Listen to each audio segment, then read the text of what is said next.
Okay, so I'm standing here with Faviana, and I'm very pleased to be here at the Svrvive studio. We have been walking around just a few minutes ago and checking out the place. Actually, there's a lot of things going on here. But please, Faviana, tell me a bit, who are you and what are you doing in the company? Of course. So my name is Faviana Vangelius and I'm the CEO and co-founder at Svrvive Studios, where we pretty much do VR games and experiences. That sounds awesome. And for those of you that don't know, Svrvive is your first title, Yep. Your first gaming title, and also obviously a VR game. And I had the opportunity to play the demo, which I liked a lot, and I will get into the first chapter if I dare. I do think so. But anyways, let me ask you, Faviana, why starting up a VR studio? Well, when I first tried, I didn't try it VR for the first time. Actually, I had tried it several years ago when I was studying computer science. But when I first got hooked and realized this is something I really want to do, there weren't any VR education. There weren't any VR jobs. So, pretty much because there weren't any. So that's why we started Svrvive Studios. How many were you at the start? And when did you start, by the way? Yes, we are 5 co-founders. So it's me and Johan, Hampus, Pontus and Nils. We have all completely different backgrounds. And we started 6 months ago, actually. We released our demo in August, yeah. And we just launched our first title, Svrvive the Deus Helix, last week. And it's been a tremendous ride since we both got funding, $1.6 million or 15 million Swedish crowns. Wow. And we are now 13 people actually working in this beautiful headquarters in Stockholm. Yes. Yeah, we could just mention we are definitely at the central part of Stockholm. You might say the heart of Stockholm, very close to the central station as well. So it's 2 minutes walk. Yeah, exactly. Very convenient. I can imagine. And great to hear that you've grown so fast. And I'm pretty sure that let's talk about the Svrvive game. How did you come up with that idea when it comes to the game? Mm-hmm. So initially, when we first started, we didn't. We knew we wanted to do VR, but we didn't really have an exact idea or game idea. So it was actually when we were at a local escape room in real life, so to speak, where you are placed in a room and you get exactly 1 hour to get out. So that was the initial idea of Svrvive the Deus Helix, where we figured, hey, escape room in VR is awesome. But as the time went along, we started developing more. We started listening also to the community more. What is it that misses? Because back then it was more tech demos and shooting. It wasn't really much stories. So that's when we decided that, hey, wouldn't it be cool to have a story-driven game as well implemented. But the initial idea is actually from a in real-life escape room. Wow, that is so cool. I mean, that kind of background. But isn't that a bit typical when it comes to getting, ideas, creative ideas about things, that you sometimes take them from real life, and implement them in the game? Yes, that definitely. That is really sweet. And we also have, some of us are gamers, and we have a lot of inspiration from Myst, for instance, or The Longest Journey, to have. Also, what is so cool with VR is exploring new worlds, escapism, and the stories, etc. So this is really something we wanted to have in our first game. And I do think you have succeeded well, at least from what I felt playing the demo, which got me interested into the game, because so far I've been playing quite a few VR games, and as you say, most of them are not so story driven.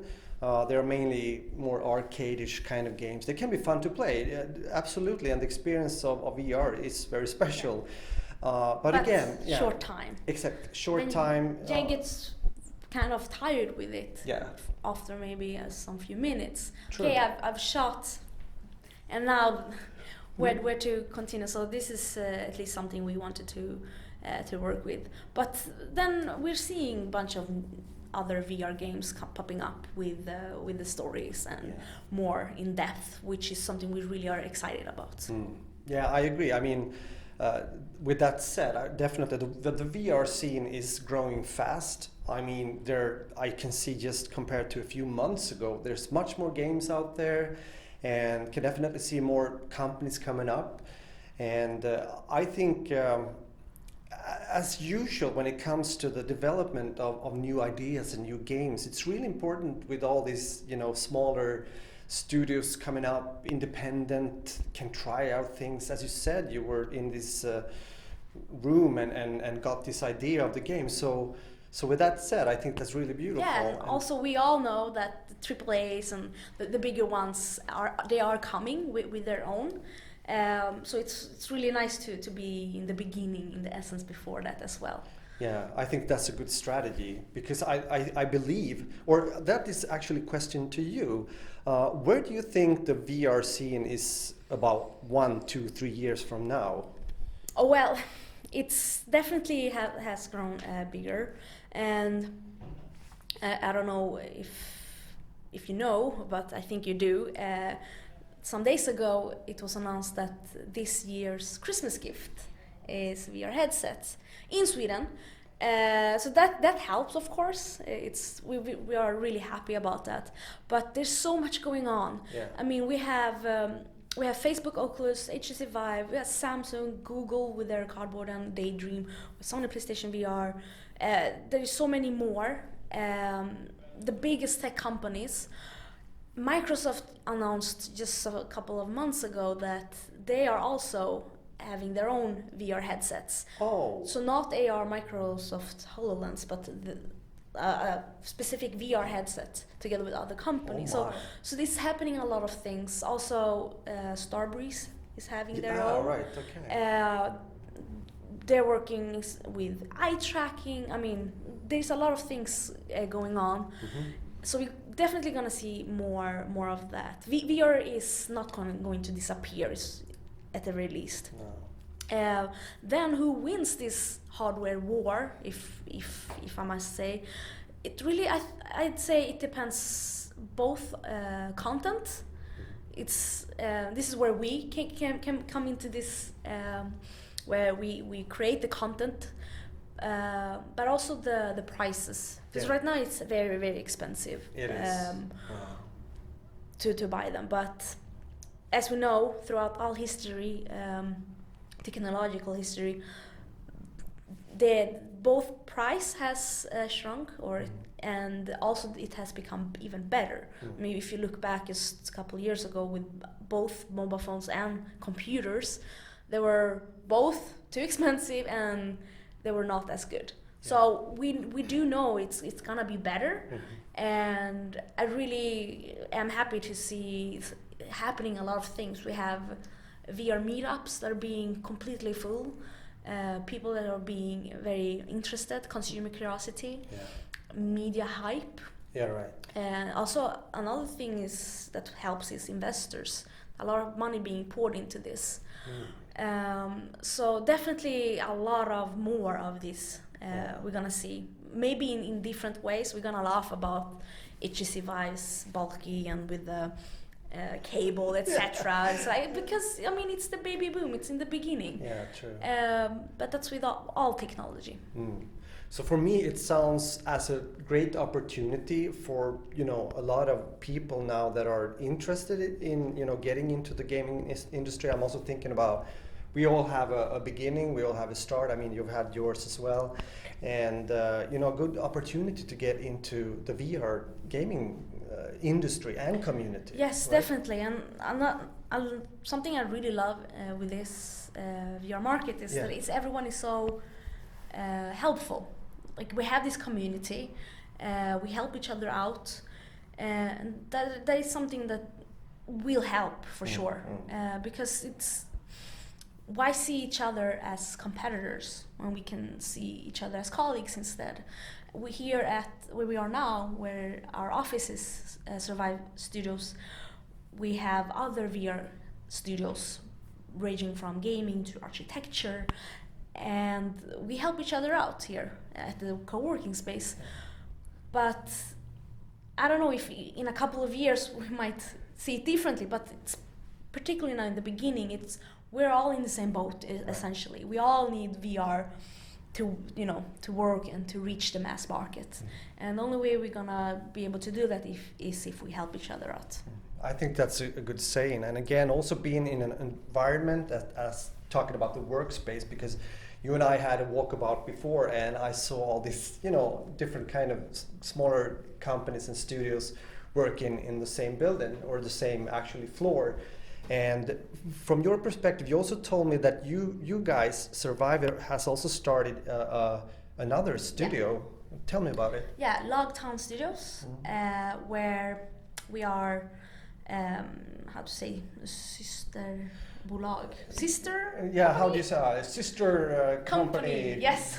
Yeah. So pretty much having more developers getting the chance to have their own company with their own CEO, etc., building games. And it's also very helpful because, once again, what we lack is content, and even more importantly, good content. Yeah. Because another thing, it could be that we're being overwhelmed with a lot of bad content, and that could also hurt us, all the VR developers as well. When it comes to education, probably you have some thoughts about that as well. I mean, it probably needs some more opportunities to learn about VR gaming. What do you say about that? Yeah. So once again, when we first started, we had basically had to learn everything by our own. A lot of mistakes, a lot of redoing, kill your darlings, but it's the only way, experimenting. And one good thing is to dare to fail, and fail fast, of course. But it's still so new that, of course, the educators, I think they call institutes, are seeing like things are happening within VR. I wished it happened faster. Yeah. But until then, my biggest tip is to just do something. There's a lot you can look within Google, and also the platforms and the gaming engines has a lot of good VR plugins, so you can start. A question that I get sometimes, and this is kind of interesting to ask you since you're in the VR business and you've just launched your first game, Svrvive. I get a question sometimes on my channel and other videos, especially when I do VR videos, which is, do you think that VR gaming will sort of take over when it comes to gaming? Will there still be the normal kind of platform gaming when it comes to PC, consoles, etc.? What do you think about that? Well, that's very, very funny. It's not like Candy Crush will take over computer gaming or VR. I mean, there's games for every platform, for every medium. No, of course not. VR games will not take over other types of games. A lot of games and experience just doesn't work in VR. You have the issues where if it's too much activity, in the locomotion, that we have to create games and experiences that work specifically for VR. But once again, all games cannot be in VR, unfortunately. If you are doing a roller coaster in VR, you're gonna have a bad time. So, and of course, the first thing people were thinking with VR is, let's just get Battlefield and all these crazy games in VR, but it doesn't work that way. No. We have to figure out some of the locomotion issues, etc. First. Yes. Now back to the game a bit, Svrvive. We're talking chapters when it comes to the games. Is that right? Tell me a bit about it. Yeah, so we just released Svrvive, the Deus Helix, which is at first, you work as an agent, and you have your boss, Nicodemus Salinger, who is kind of annoying sometimes. But it ends with a cliffhanger. I don't want to say the ending, of course, but throughout the game, as you're playing, you see that there's so much more, and there's something going on, and etc. And the full game is 4 to 5 hours, and it's by missions. Yeah. So you play a mission and then another mission, and they're completely. We love to work with contrast, because what is magical with VR is new worlds. So we have purposely created a game where we force the player to experiment or to discover new worlds, planets, dimensions. So yeah, we start with a very long one, but the full story is, it's continuous. Yeah. Oh, sounds beautiful. I'm looking forward to check that out. And when are you releasing or planning to release the second chapter? So we are having a game jam or VR hackathon at the moment in the office, where we are just experimenting away, trying new things, and we've been working so hard to get this game out. That it's nice to have fresh and full, new ideas. So we will see. Yeah. And then also we initially launched for HTC Vive, but we're also launching for Oculus Touch, for instance. Okay. So that needs to be fixed as well first. First of all, again, I mean, you are the co-founder and CEO, and you run things, and you have a responsibility. You all have, of course. You're sitting in the same boat, as you said. That's a very good expression. But are you still sort of on the floor? Are you still in the development part of the game? It varies. So right now we are focusing on marketing and getting our game out there, sales, and a lot of community building. So I mentioned Stockholm VR Meetup, but I'm also with something called Women in VR, trying to get more girls within it. Good. I'm also in a lot of different conferences, and both gaming conference, but also different schools. Today I was at SEC Handels, Stockholm Business School, to talk about VR, because once again, even though we are doing the greatest VR experience or game, what does it help if people aren't buying the headsets? So we need to get the word out there about VR. Yes. So I'm mainly talking about VR and how it looks and how you can enter. But of course, then about the gaming itself, we are having our community online. So, but now in the process of the game jam, we are, coming up with new ideas. We're being very silly at the moment, which is really fun. But then it will be back to work, back to business again. Okay. So it varies a lot. Yeah. But lastly, I would just also like to ask you if you have any advice to the young girls and boys maybe out there that wants to get into the business, so to speak, and try to do this. Yeah, of course. What would that be for you? It's most of it we already said, but with the platforms, which is free, you have Unity, you have Unreal Engine, and if you want to start cheap, buy a mobile. Well, most people already has a mobile phone, but either Samsung Gear or Google Cardboard or Daydream. Google has also announced their own mobile phone for VR. Great. And just start developing something. Having something. Get into communities. There is lots of meetups. There is Stockholm VR Meetup. There is the Women in VR. If you want to do specifically gaming, then there is even more. I know that a lot of the bigger game companies, such as King, they have DICE, Paradox, Avalanche, etc. They're doing putting a lot of effort to getting more game developers. Not necessarily VR per se, but if you are a game developer, you can have, it's easier to create later on for VR. And get in contact with the people that are already in the businesses, of course. You can Twitter, either me or whoever, and you'd be surprised, but most of us, we really want to help.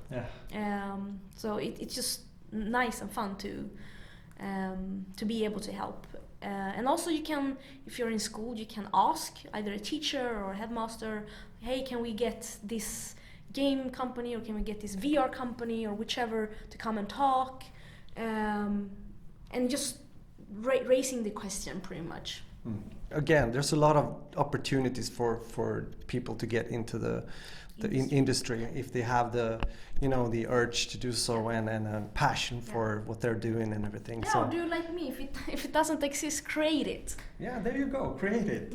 That's a good saying. And with those words, I think we're going to round up here. And I want to say that good luck with Svrvive, with the game. Looking forward to see more of it, the rest of it as well later on. And also forget to give feedback as well. Yes. We are all about getting feedback and listening to the community. That's good. Yeah, we will give feedback, definitely. Thanks a lot, All right, Faviana. thank you. Thank you.